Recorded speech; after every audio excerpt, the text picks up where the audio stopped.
RCR presenta Perú 2030, programa sobre la reforma del Estado, la descentralización, la modernización de la gestión pública, el desarrollo regional y local en el marco de los 17 Objetivos de Desarrollo Sostenible de la Agenda 2030. Información, entrevistas, análisis y debates. Llevamos 7 años debatiendo los problemas del país y sus posibles soluciones. Perú 2030, con la dirección y conducción de Franz Portugal.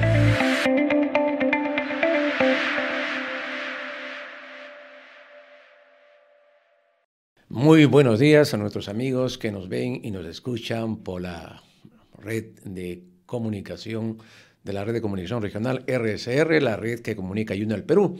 Hoy día, sábado 1 de junio del 2024, y 1 de junio prácticamente se nos adelantó el invierno, todavía estamos en modo invierno y según Cenami, este invierno será muy intenso, obviamente nada parecido al invierno pasado, que más bien fue, como dicen algunos, un invernillo. Estamos pues en la edición 371 de Perú 2030 por RCR Televisión, siempre recordando que en este mes de octubre vamos a cumplir 8 años ya de edición continua de Perú 2030, como siempre debatiendo los problemas del país y sus posibles soluciones en el marco de la Agenda 2030 y los 17 Objetivos de Desarrollo Sostenible. Perú 2030 también se transmite en la plataforma digital de noticias enteratp.com que dirige el periodista Ignacio Arana. Tal como lo prometimos, el día de hoy vamos a tener un nuevo ciclo de programas que hemos denominado Descentralización, Balance y Propuestas. ¿No? Han transcurrido, amigos, 20 años de iniciado el proceso de descentralización y la realidad muestra que es necesario no solo hacer un balance de este proceso, sino también formular propuestas que permitan reorientar y relanzar la descentralización en el Perú. En esta serie de programas que hoy día iniciamos, vamos a tener la presencia de gobernadores regionales, exgobernadores regionales, especialistas en la materia y también a líderes regionales para que puedan exponer en nuestro programa cuál es su punto de vista, qué es lo que está fallando en el proceso de descentralización, cuáles serían los posibles rumbos, ¿no?, que debería tener el proceso de descentralización para que efectivamente no cumpla su rol de desarrollo sostenible de los territorios del país. Como muchos sabemos, aunque algunos se olvidan, ¿no?, e inclusive algunos estudios que hemos revisado también se olvidan, ¿no?, el artículo 188 de la Constitución Política, ¿no?, señala que el objetivo de la descentralización, ¿no?, es fundamentalmente el desarrollo integral del país. Y el artículo 3 de la Ley de Bases de Descentralización señala con precisión que la descentralización, ¿no?, tiene como finalidad el desarrollo integral, armónico y sostenible del país mediante la separación de competencias y funciones y el equilibrado ejercicio del poder por los 3 niveles de gobierno en beneficio de la población. Más adelante, en su artículo 4, inciso C de dicha norma, se precisa que la descentralización es irreversible. Ojo con eso para algunos fracasistas que quieren hacer borrón y cuenta nueva del proceso de descentralización, ¿no? Señala claramente: la descentralización es irreversible y que el proceso debe garantizar en el largo plazo un país espacialmente mejor organizado, poblacionalmente mejor distribuido, económica y socialmente más justo y equitativo, ambientalmente sostenible así como políticamente institucionalizado. Hemos leído un informe del IEP, del Instituto de Estudios Peruanos, lo digo con todas sus letras, que dice que el proceso de entrega no tenía objetivos claros. O sea, estos señores que hicieron el informe, pues no, parece que no hubieran leído lo que dice la norma, porque otros son problemas que se han derivado del proceso de descentralización que ha generado una situación de letargo en los últimos tiempos y de una serie de problemas que es necesario resolver, que lo veremos en el debate que hemos organizado en esta serie de programas de balance y propuestas del proceso de descentralización. Y para conversar sobre estos temas tan importantes, tenemos como invitado hoy día al exgobernador de Cajamarca y también excongresista de la República, Mesías Guevara. Muy buenos días, Mesías, gracias por estar en Perú 2030. Franz, muchas gracias por la oportunidad. La verdad que me siento bastante agradecido por esta brillante oportunidad y sobre todo para tratar un tema, como tú lo has mencionado, de mucha trascendencia e importancia para nuestro país. Lamentablemente hay quienes están haciendo un análisis muy ligero, muy superficial, con una visión muy sesgada y desconociendo lo que pasa en el Perú profundo y también ese encuentro que debe existir de manera natural entre Lima y las regiones. Bien, hay que indicar que nuestro invitado de hoy día se encuentra en Cajamarca y hemos decidido empezar con Mesías Guevara este ciclo de programas porque obviamente queremos conocer de primera fuente, ¿no?, qué está pasando con el proceso de descentralización. Pero antes de conversar ampliamente en nuestra mesa central con nuestro invitado de hoy día, como siempre, está el número 170 del semanario político Apuntes a Lápiz que dirige Julio Failoc desde la heroica ciudad de Tacna. El título de portada es Cayó Bane y ponen como subtítulo Falta Dina y el Congreso. Y también trae interesantes artículos, ¿no?, de análisis políticos. Bien, esta semana, ¿no?, política bajó un poquito el tono de la crisis política, pero sin embargo hay que señalar que el Congreso finalmente, luego de varias idas y vueltas, ¿no?, aprobó en primera votación la modificación del artículo 35 de la Constitución, ¿no?, eliminando a los movimientos regionales como organizaciones políticas, ¿no? Esto obviamente ha ocasionado el rechazo de los cerca de 80 movimientos regionales que existen en el país, que agrupan más o menos a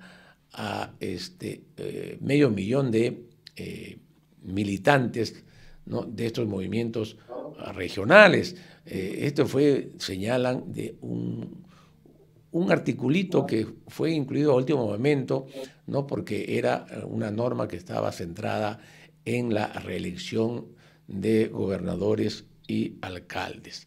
Bueno, falta la segunda votación en la siguiente legislatura, vamos a ver qué pasa, pero hay que indicar que Freddy Braco, a quien hemos tenido acá en nuestro programa, ha salido hoy casi en todos los medios, ha anunciado una movilización de los 4 suyos para el 28 de julio, ¿no?, de tal forma, ¿no?, de manifestar su oposición, ¿no?, frente a esta decisión del Congreso de la República. Vamos a ver qué pasa, ¿no? Previamente hay una serie de movilizaciones que van a hacer estos movimientos regionales al interior del país y entonces esto va a significar que se va a calentar el ambiente político de las fiestas patrias.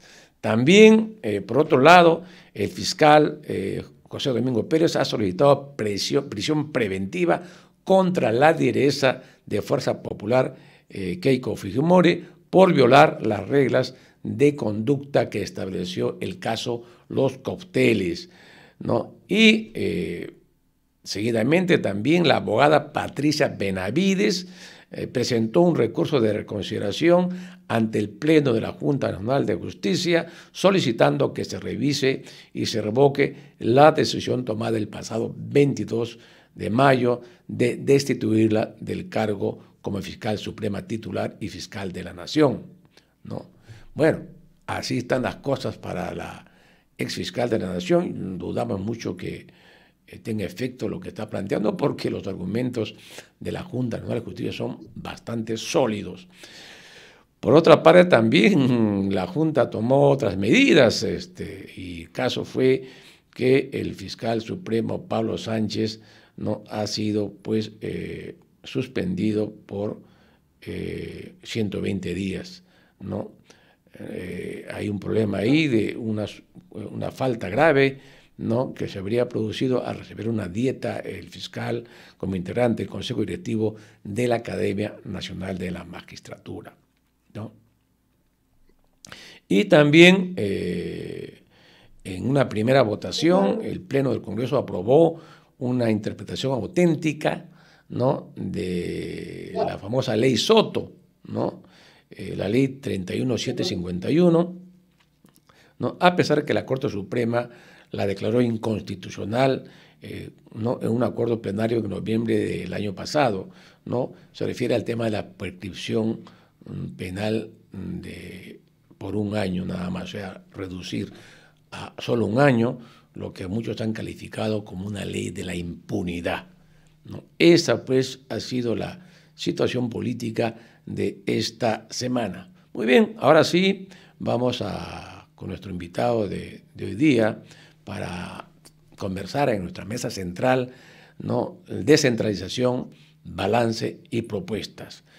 Estamos pues con nuestro invitado, Mesías Guevara, es gobernador del Gobierno Regional de Cajamarca y ex congresista de la República. Una primera pregunta que quisiéramos conversar contigo, Mesías, es ¿cómo tú caracterizarías la situación actual del proceso de descentralización? ¿Es un fracaso? ¿Está estancada? ¿Es una descentralización fallida, como dicen muchos? ¿No ha cumplido sus objetivos? ¿Hay que volver al centralismo, ¿no? ¿O realmente está presa de la corrupción? ¿Cuál es tu opinión al respecto sobre el actual proceso? Franz, en primer lugar, lo que acabas de comentar antes de la pregunta, permíteme ponerle un calificativo. Claro, cómo no. Tú nos has presentado un cóctel muy amargo que creo que difícilmente los demócratas podemos de tomar. Todas las medidas que ha tomado el Congreso de la República y con lo que viene ocurriendo con la Junta Nacional de Justicia, la verdad que son hechos muy dramáticos, los cuales deben llamarnos a una profunda reflexión. Es un cóctel muy amargo que lamentablemente ciertos actores, líderes nacionales y congresistas vienen haciendo pasar por momentos muy duros a nuestro país. En relación a tu pregunta, mira, Franz, yo he considerado y sigo considerando que la descentralización en el Perú no ha fracasado. Lo que sí estoy de acuerdo que es un proceso en construcción. Un proceso en construcción donde debemos de seguir fortaleciendo las diversas instituciones, las competencias y asimismo redefinir cuál debe ser ese rol de interdependencia que debe de existir entre los tres niveles de gobierno, tanto el nacional, el regional y lo municipal, donde de manera sincronizada deben de trabajar de manera permanente para buscar los objetivos precisamente de buscar el desarrollo territorial en sus regiones. Ahora, hay muchas intervenciones del gobierno nacional que lamentablemente nos han llevado a idas y marchas y contramarchas. Por eso el proceso de descentralización no se está consolidando en estos últimos años. Al contrario, se está debilitando. Por ejemplo, fíjate que muchos dicen que el Ministerio de Salud debería de recentralizar las funciones que tienen en las regiones, igual en educación. Pero si nosotros vemos, ambas instituciones, ambos ministerios, tienen una normatividad prácticamente paternalista, porque son los que están nombrando directamente, dando las directivas, incluso en el caso de las UGELes, son ellos los que prácticamente designan, bypasean al director regional de educación. En la Dirección Regional de Trabajo pasa lo mismo, la SUNAFIL está de manera paralela, en agricultura ocurre lo mismo, en transporte, en vivienda. Por lo tanto, en estos momentos yo me animaría a decir que existe un proceso de recentralización a la luz y a la evidencia de todos los peruanos que lamentablemente los gobiernos regionales y municipales no se está teniendo la fortaleza de decir al gobierno nacional ya basta con las acciones que ustedes vienen haciendo. Ahora bien, comenté hace un momento un informe, está publicado en la página web del Instituto de Estudios Peruanos sobre evaluación del proceso de descentralización, y ahí se señala de que resulta, dicen ellos, que no estaba muy claro cuáles eran los objetivos, ¿no?, para el proceso de descentralización, que estos no estuvieron nunca claros y que cada actor se movilizaba en una agenda o expectativas distintas al proceso, ¿no? Y que más bien lo que se señaló en la Ley de Bases de Descentralización era más bien una lista de buenas intenciones, ¿no?, que más que objetivos orientadores, dice. ¿Cuál es tu opinión al respecto? Bueno, mira, cuando se dio la Ley de Bases de Descentralización en el gobierno del presidente Toledo, efectivamente coincido en algo con este análisis, porque se hizo un proceso de descentralización un poco a la ligera, en el sentido que no se pusieron los objetivos, como bien dice el informe, pero eso no quita, Franz, que en estos momentos, en lugar de pedir que desaparezca, hay que buscar las medidas correctivas, hay que consolidar. Hay una palabra clave que debemos de tener en cuenta. La palabra clave es el poder. En Lima, las altas esferas del gobierno, fundamentalmente, no quieren dejar ese poder. Ellos quieren seguir controlando desde Lima hasta los últimos rincones del país, lo cual origina que el Estado, en lugar de tener una presencia, en lugar de estar presente, está ausente en muchos lugares. Está ausente precisamente porque no hemos seguido consolidando el proceso de descentralización. Ojo, Franz, y cuando hablemos de proceso de descentralización, debemos de hablar de manera integral lo que significa la regionalización, pero también la municipalización. Por lo tanto, ahí tenemos que, como dije hace un instante, hacer que actúe de manera sincronizada los tres niveles de gobierno. El Poder Ejecutivo tiene que reformarse urgentemente a través de la Ley Orgánica del Poder Ejecutivo, la LOPE, donde hay muchas debilidades, hay muchas, ¿qué te digo?, paralelismos, hay traslape de funciones entre diversos ministerios. La PSM es un desorden, es un desastre, la PSM hay que decirlo con todas sus letras. Y por otro lado, por supuesto, ajustar el tema relacionado con lo que significa el proceso de regionalización, pero también el proceso de descentralización. Estas tres leyes tenemos que revisarlas, darles el ajuste necesario, como reitero, para que trabajen de manera muy sincronizada. Bueno, se ha dicho mucho y hay una opinión generalizada que a mí me consta que en los estudios que se han hecho y los balances que se han hecho, de que la descentralización fue muy apresurada, ¿no? Que se hizo sin, como vuelvo a repetir, sin los objetivos claros, ¿no? Y que fue improvisada, ¿no? Ese es un poco lo que se señala como balance del proceso de descentralización. Yo digo todo lo contrario, ¿eh? Yo sostengo, y lo digo no como un espectador del proceso de descentralización, porque nosotros hemos participado directamente en este proceso de descentralización, ¿no?, cuando estuvimos a cargo de la Secretaría Técnica de la Comisión de Descentralización desde el año 2003 hasta el 2014. O sea, hemos estado en todo el proceso de elaboración de toda la normatividad actual del proceso de descentralización, que la conocemos de a fondo porque la hemos hecho, en otras palabras, ¿no? Y entonces, fíjate, ¿no?, te digo que los objetivos estuvieron bastante claros, ¿no? El otro problema es la voluntad política, ¿no? Si había voluntad política para implementar lo que la norma dice, que es otro problema. Y de apresurado, yo digo todo lo contrario, fue lenta, farragosa, difícil. Fíjate, te diré nomás como un dato. Para sacar la ley del Poder Ejecutivo, ¿no?, norma clave del proceso de descentralización, nos demoramos 5 años. 5 años, de 2003 hasta 2007. La sacamos el 2007 en diciembre, casi al cierre de la legislatura, O sea, el Poder Central no quería descentralizarse. Hubo resistencia al proceso de descentralización. Y resistencia que ha continuado, porque luego para adecuar las leyes de organización y funciones de los ministerios, luego de salida de la ley del Poder Ejecutivo, al proceso de descentralización, no te imaginas lo lento que fue ese proceso, ¿no? Entonces, al revés de lo que dice mucha literatura, de que fue apresurada, que fue improvisada, no, fue muy trabajosa empujar el proceso de descentralización. Y como tú muy bien acabas de indicar, ¿no? La resistencia a la descentralización se expresa en las 2000 oficinas desconcentradas que existen del Poder Ejecutivo en las regiones, tal como lo señaló, ¿no?, el ex premier César Villanueva, ¿no?, al entrar, ¿no es cierto?, a sus funciones en el cargo de primer ministro. Yo me quedé sorprendido cuando dije, 2000 hay. ¿Qué es lo que tú dices, no? Se ha recentralizado pues el proceso de descentralización. Ahí está la evidencia palmaria de que explica, ¿no?, el paralelismo que se le hace a los gobiernos regionales locales con estas oficinas, ¿no?, que le denominaron desconcentradas, ¿no?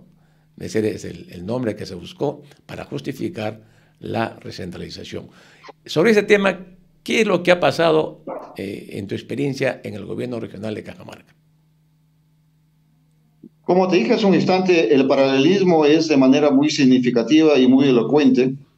Por ejemplo, fíjate que en agricultura tú vas a las regiones, vas a encontrar todas las famosas OPAs de manera paralela a lo que significa el director regional de agricultura, igual genera muchas sinsabores y conflictos, porque fíjate que el salario de un director regional de agricultura puede estar entre 4.500 o 5.000 soles, y sin embargo un director de una oficina descentralizada de agricultura puede estar con un salario de 9.000 a 11.000 soles. Igual ocurre en lo que es el tema del MIDIS, donde tenemos toditos los programas en las regiones. Igual ocurre con transportes, donde está Provida Nacional, Provida Descentralizado. Igual ocurre, como dije, en el trabajo, donde la SUNAFIL está de manera paralela, y también ocurre lo mismo en lo que es el tema relacionado con vivienda. Vivienda tiene lo que es el CAC, el Centro de Atención al Ciudadano, donde ahí entregan sus proyectos, lo revisan y luego lo mandan a Lima para que sigan revisándolo, y al final no cumple con el objetivo de solucionar los problemas y las brechas de agua y saneamiento. Este paralelismo ha hecho no solamente que se genere ese desencanto, esa desazón, en la que hay muchos trabajadores regionales que tienen un salario prácticamente que estaría al 50%, sino que también la función de las competencias. Por ejemplo, en agricultura, que se requiere tanto, las agencias agrarias, hay que hacer lo indecible de los gobiernos regionales para darle los recursos necesarios, y cuando debería de haber un trabajo más articulado y armonizado.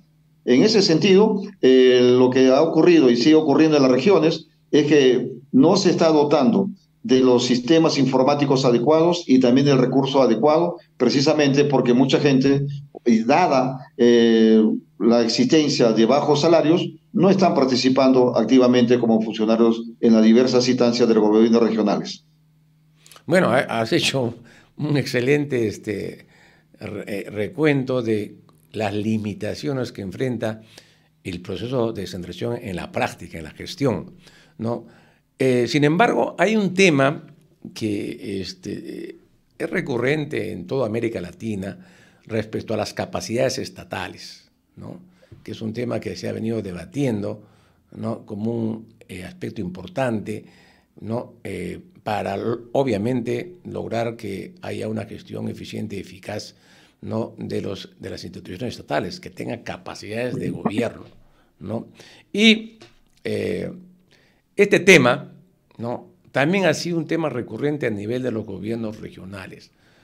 ¿Por qué hay esa debilidad en las capacidades, ¿no?, tanto en términos institucionales como en términos de las personas que tienen la función de gobernar, hay esta deficiencia? ¿Por qué no hay una eficiente, eficaz gestión de gobierno a nivel de los gobiernos regionales? ¿Cuál es tu diagnóstico ahí?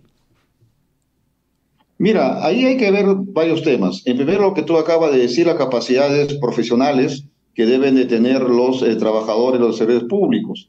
En primer lugar, fíjate que yo quiero dejar claro, Franz, o por lo menos decir mi opinión, de que hay una premisa equivocada cuando se dice que en las regiones, en las provincias, no hay gente capacitada para ejercer la función pública.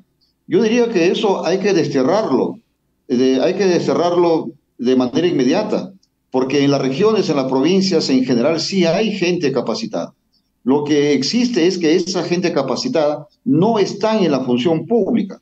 ¿Y por qué no están en la función pública? Por varias razones. Voy a mencionar algunas de ellas. En primer lugar, es porque los salarios son bajos. Y en segundo lugar, porque muchos no quieren estar metidos en esos problemas, en esa denuncia de la Contraloría, de la Fiscalía, que incluso muchas veces los inhabilita.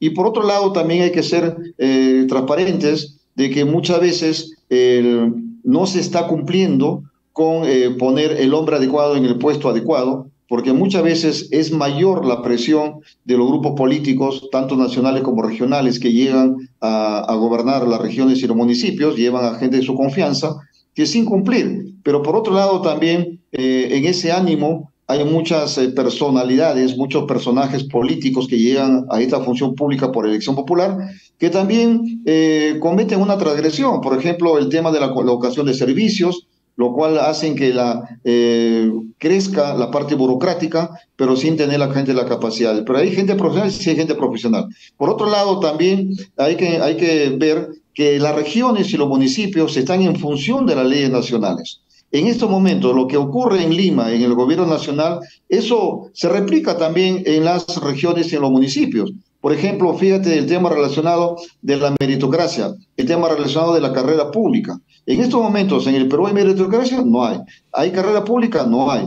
Entonces, ¿qué ocurre? En un gobierno regional y en una municipalidad en particular, ellos deberían de tener una masa crítica, una masa burocrática fortalecida y bien formada, que se sustente en la meritocracia y en la carrera pública, de tal manera que cuando llegue el gobernador y llegue el alcalde, ya tiene un cuerpo directivo.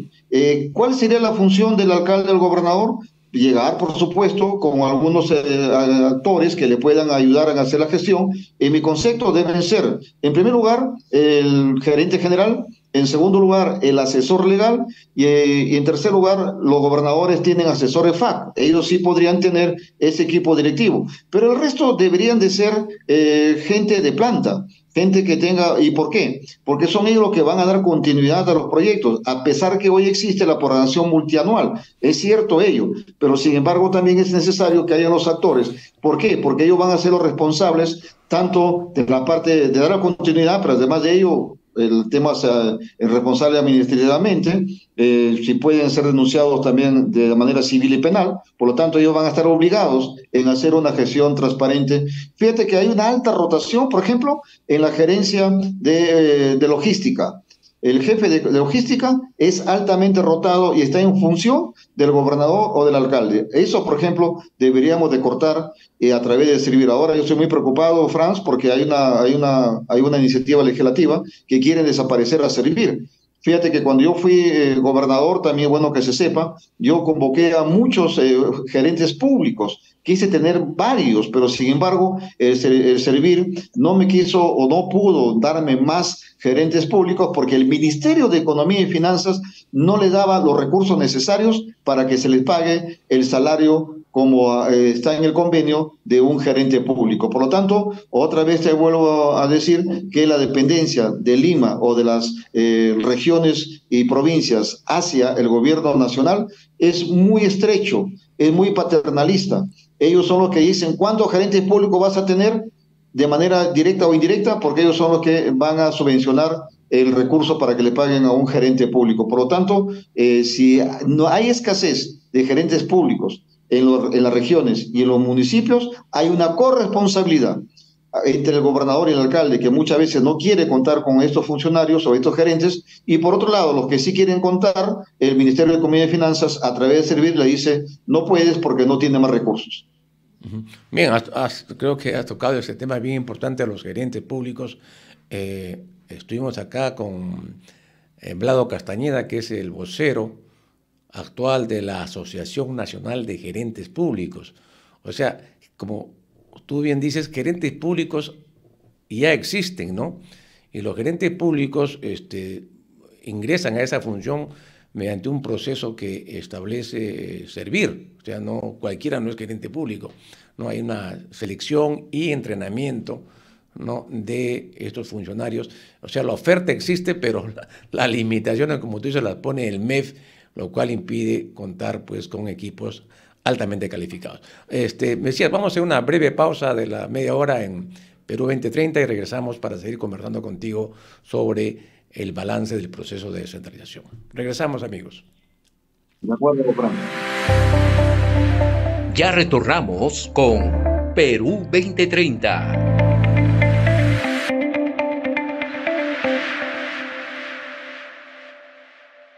En el Perú estamos frente a una crisis que creíamos que no se iba a repetir. Tenemos desnutrición, anemia, que se empieza a acercar a los niveles críticos que vivimos en los años 90, y una poderosa ola de inseguridad. Nos preocupa el futuro. Queremos buscar un espacio de diálogo, de reflexión. A pesar de todos sus problemas, el Perú es un país fuerte, un pueblo de esperanza que siempre ha sabido salir adelante a pesar de todos sus problemas. Nosotros sabemos que vamos a remontar todas las dificultades y vamos a crear un nuevo país. ¡Súmate a Integrando Perú! Miércoles a las 5 de la tarde o por internet a cualquier hora. Integrando Perú, un programa para todos los peruanos.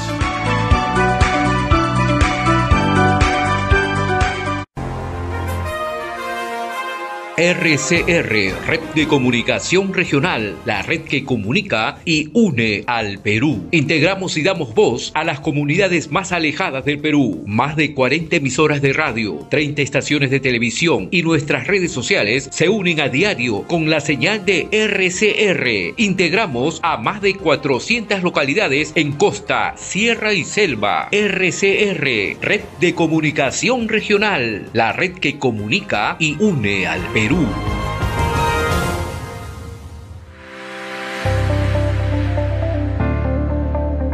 Sigamos con Perú 2030.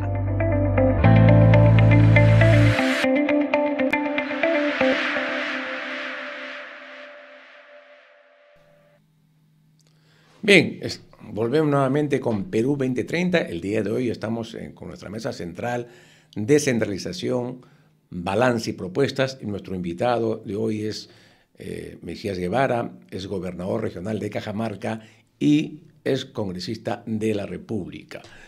Recientemente se ha aprobado una nueva ley de contrataciones del Estado, ¿no? Se ha renovado y algunos consideran que es un gran avance, otros la han criticado, que no resuelve los problemas de fondo de los problemas de contrataciones del Estado.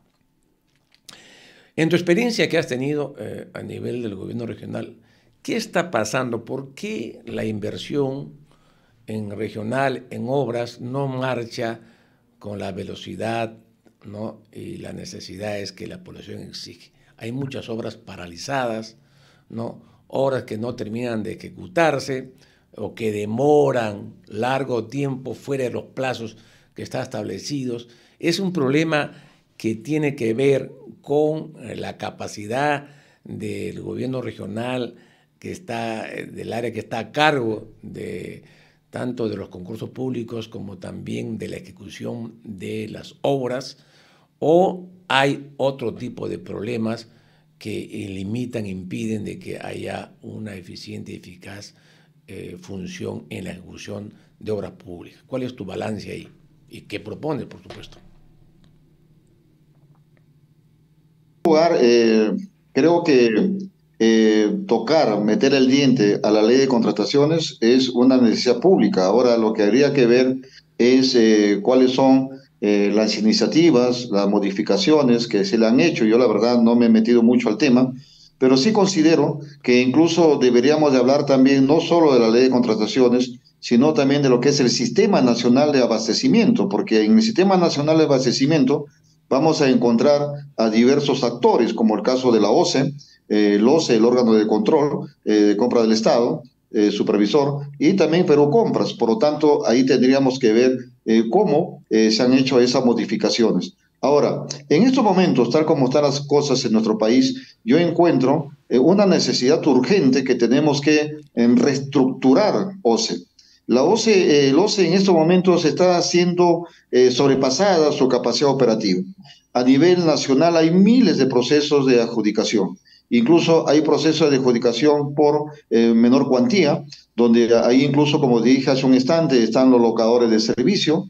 Entiendo que en cierta oportunidad escuché decir que había 18.000 millones de soles a nivel nacional en temas de locadores de servicios, donde ahí muchas veces se está mal utilizando, porque esto también tiene que hacerse en cumplimiento de una necesidad y también de lo que significa el perfil del que va a dar ese servicio. Y muchas veces estos locadores de servicios, por inacción o indefensión de sus jefes que los han contratado, simplemente generan ciertos derechos que luego el Poder Judicial les da la obligatoriedad que sean contratados en cualquier régimen laboral, fundamentalmente los ponen en el 278.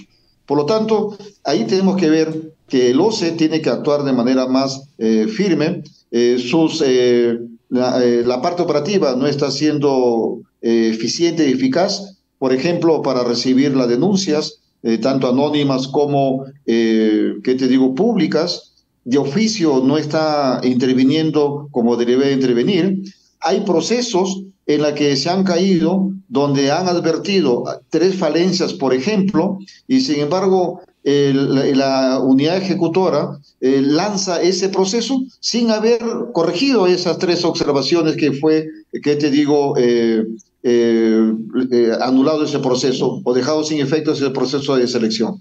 Pero sin embargo, eso está actuando en estos momentos. Y por otro lado, sin lugar a dudas también hay que, como dije hace un instante, hay que corregir lo que significa el proceso de adquisición.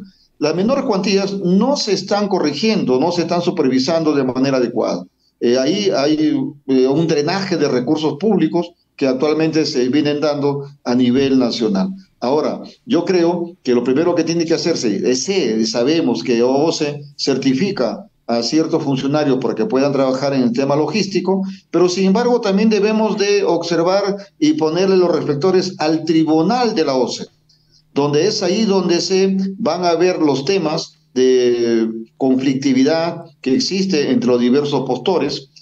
Ahí tenemos que también verlo. Ahora fíjate que las obras paralizadas que hoy existen en nuestro país a nivel nacional, fundamentalmente tienen su origen en lo que significa la parte de los expedientes técnicos.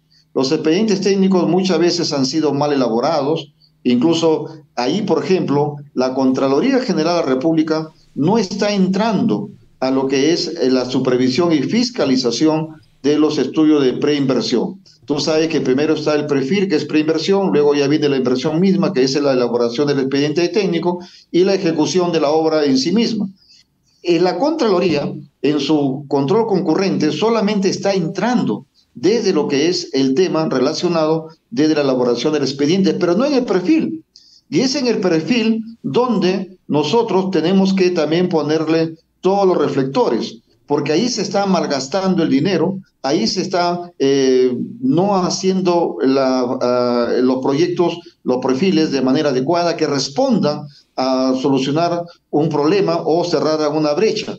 Por lo tanto, ahí la Contraloría también tiene que intervenir desde la elaboración del perfil, porque luego sobre el perfil se va a elaborar el expediente técnico. Ahora, si hacemos un balance a nivel nacional, seguramente vamos a encontrar que hay la elaboración de perfiles, que muchos de esos se quedan acartonados, se quedan simplemente en un cajón sin que luego se convierta en un expediente técnico porque simplemente fue encargado a sus amigos de las autoridades de turno. Eso hay que cortar de manera urgente.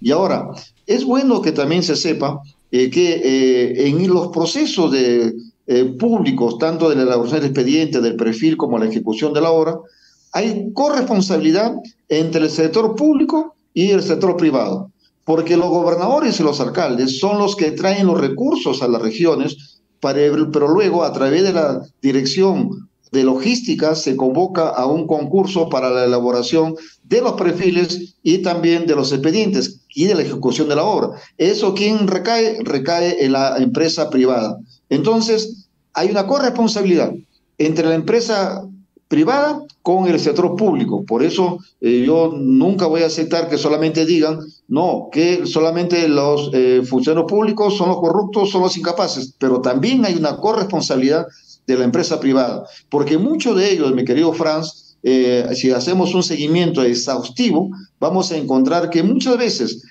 algunas empresas reciben el dinero que es el adelanto directo y el adelanto de materiales y luego buscan la menor falla al expediente técnico y se van a obra de arbitraje y paran la obra. Eso es lo que viene ocurriendo a nivel nacional. Hay una irresponsabilidad también y hay un aprovechamiento de ciertas empresas que ven una gran oportunidad de quedarse con el adelanto directo, adelanto de materiales, y en lugar de tener un pool de ingenieros, de personal técnica altamente capacitado, tienen un pool de abogados y de tinterillos que lo único que hacen es ver de qué manera quedarse con ese adelanto directo y adelanto de materiales. Eso es lo que viene ocurriendo. Es la madre del cordero, es la elaboración de los expedientes y también de los perfiles, que es algo que la Contraloría General de la República debería actuar con mayor celeridad y con mayor eficiencia y sobre todo rigurosidad. Bueno, toca un punto central en este tema de las obras públicas, nacionales, regionales, locales, ¿no? En general, ¿no? Una propuesta sería la siguiente, ¿no? Que las oficinas que elaboran los perfiles y los expedientes técnicos estén financiados y a cargo, ¿no?, del Ministerio de Economía y Finanzas, ¿no?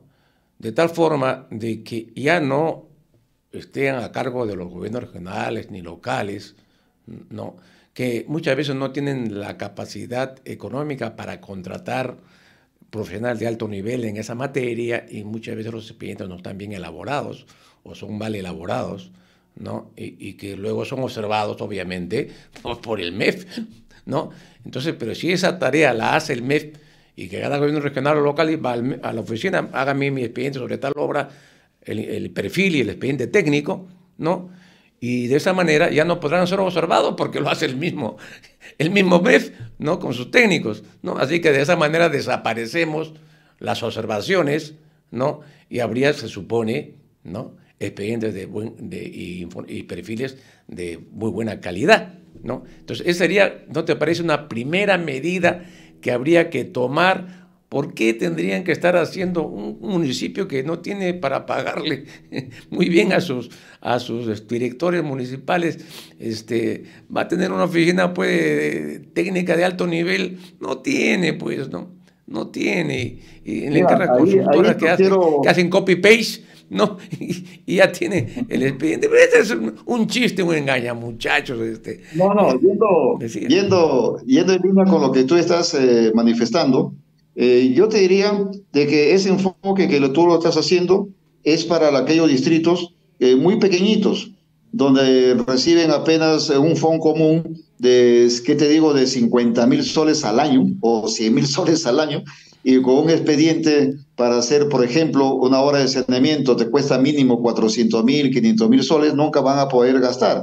Y ahí fíjate que ocurre otro tema que induce precisamente a actos sin transparencia o ilícitos. ¿Por qué? Porque se acerca una empresa X y le dice al alcalde, mira, como tú no tienes la capacidad financiera, ni técnica, ni logística para hacer este expediente de esta obra de saneamiento de este distrito, de esta población o de este centro poblado, yo te hago el expediente, pero con la condición de que cuando ya se dé viable el expediente y hay el financiamiento, yo ejecuto la obra.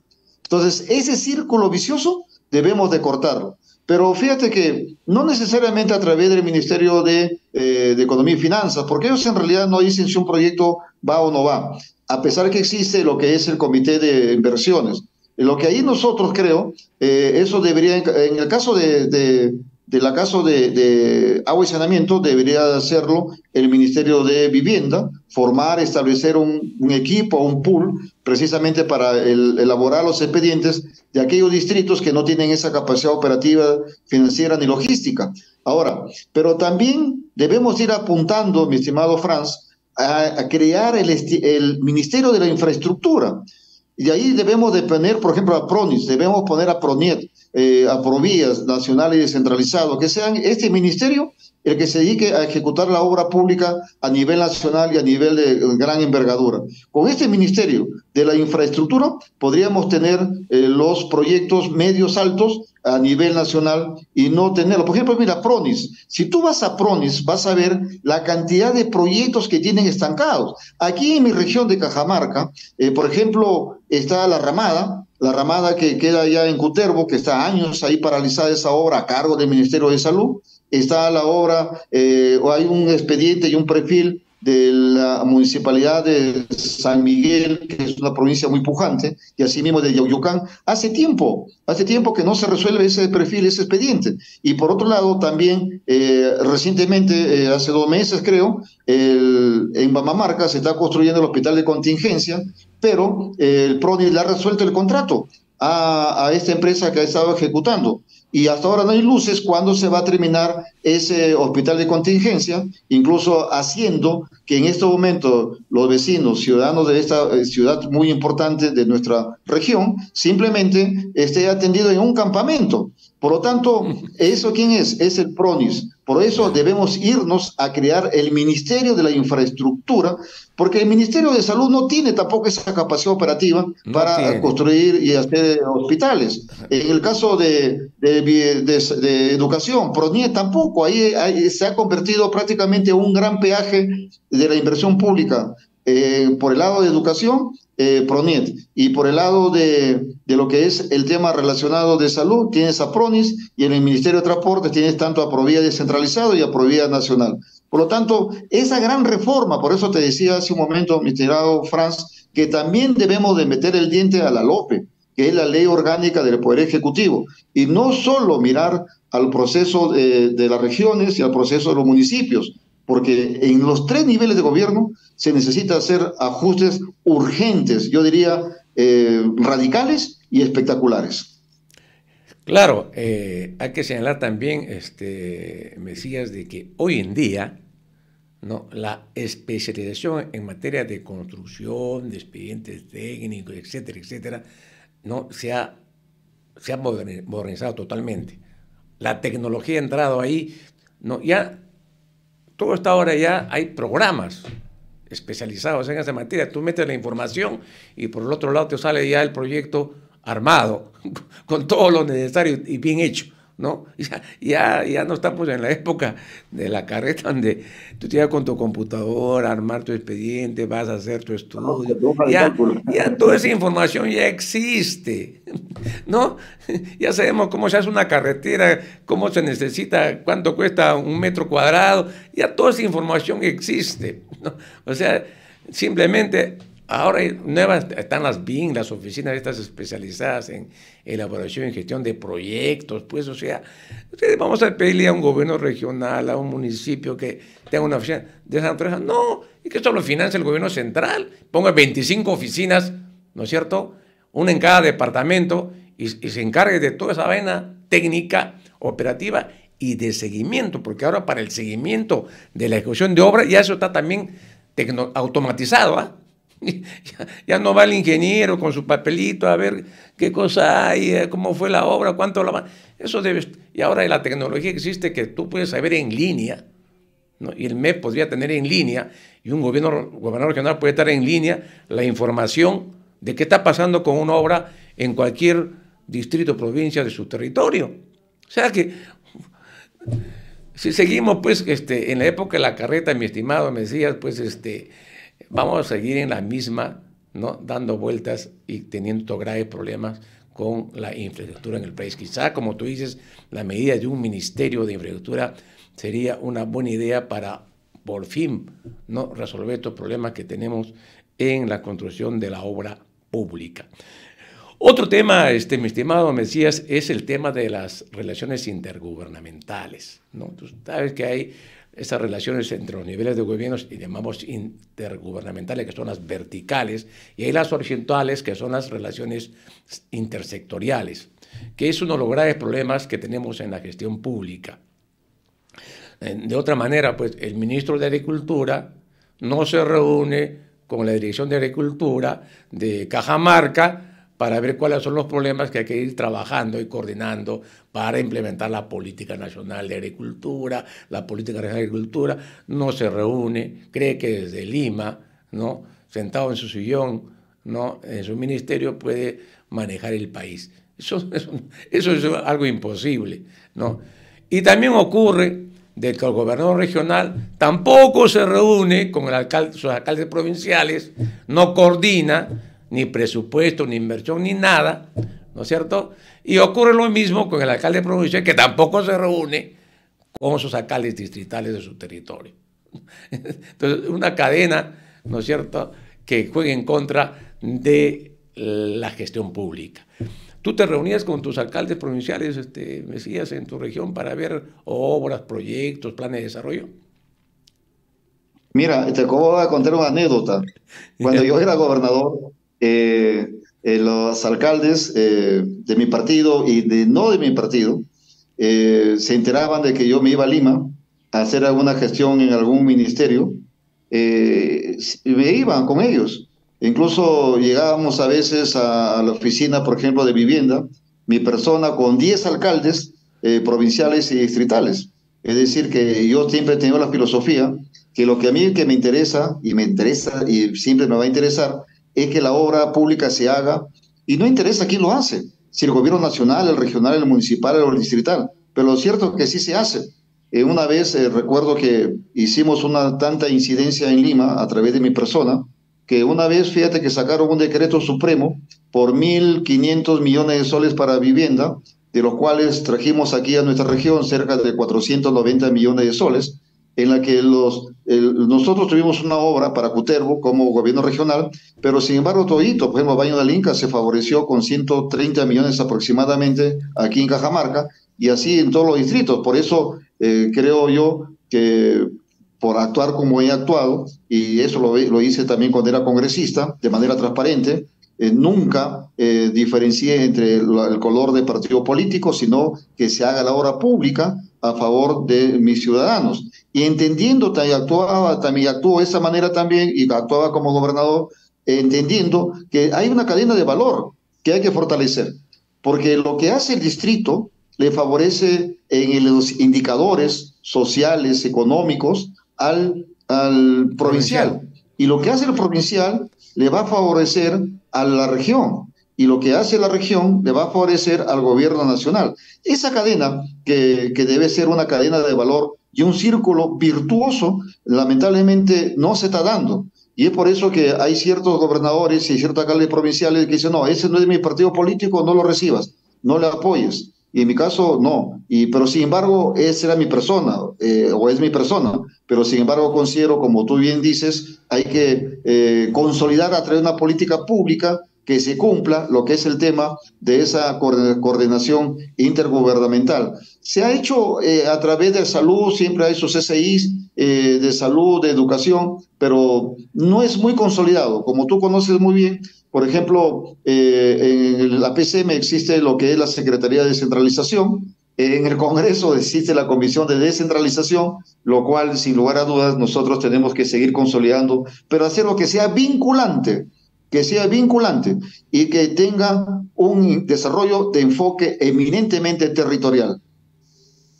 Yo creo que ahí la norma no debería indicar que un gobernador regional no podrá aprobar su presupuesto si es que previamente no se ha reunido con sus alcaldes provinciales de su región, ¿no?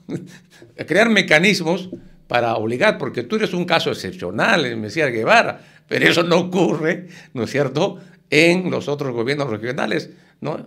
porque la generalidad es que no lo hace, igual que los ministros tampoco se reúnen ni trabajan codo a codo con los gobernadores regionales. Lamentablemente, mi estimado amigo, el tiempo nos ha vencido y te vamos a agradecer mucho por tu presencia en Perú 2030 y, por supuesto, seguir conversando sobre estos temas tan importantes para el país como la descentralización.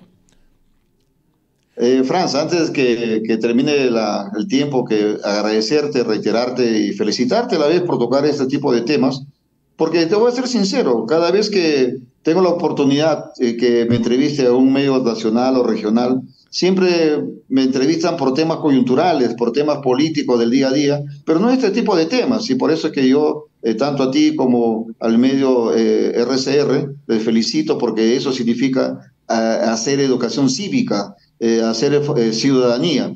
Y por otro lado también aprovechar la oportunidad, unos segundos por favor, para mostrar mi profunda solidaridad con los movimientos regionales que el Congreso de un plumazo los quiere desaparecer.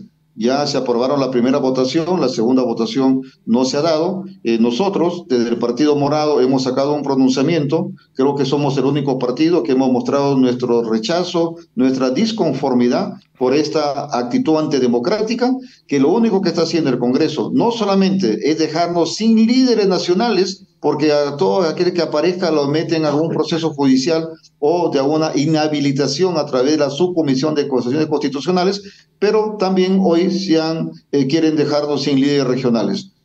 Hay que buscar una medida que se fortalezca el sistema político electoral integral, que fortalezca los partidos nacionales sin menoscabar a los movimientos regionales, porque necesitamos tener líderes que tengan esa capacidad de recoger el sentimiento de la ciudadanía local y regional y trasladarlo a nivel nacional. Muchísimas gracias, Franz, y como siempre un fuerte abrazo desde aquí, desde la hermosa, histórica Cajamarca, para todo el pueblo peruano. Decirles que nosotros los cajamarquinos sí tenemos una profunda fe y una profunda convicción democrática que vamos a salir de esta difícil situación en la que se encuentra nuestro país. Un fuerte abrazo a la distancia y un abrazo para todos. Muchas gracias, Mesías, por tu participación, te lo agradecemos mucho y, estimados amigos, llegó al fin Perú 2030 este sábado y nos vemos, obviamente, el próximo sábado a las 10 de la mañana con Perú 2030 por RCR, ¿no? Siguiendo y discutiendo el tema de la descentralización en el país. Muy buenos días y buen fin de semana.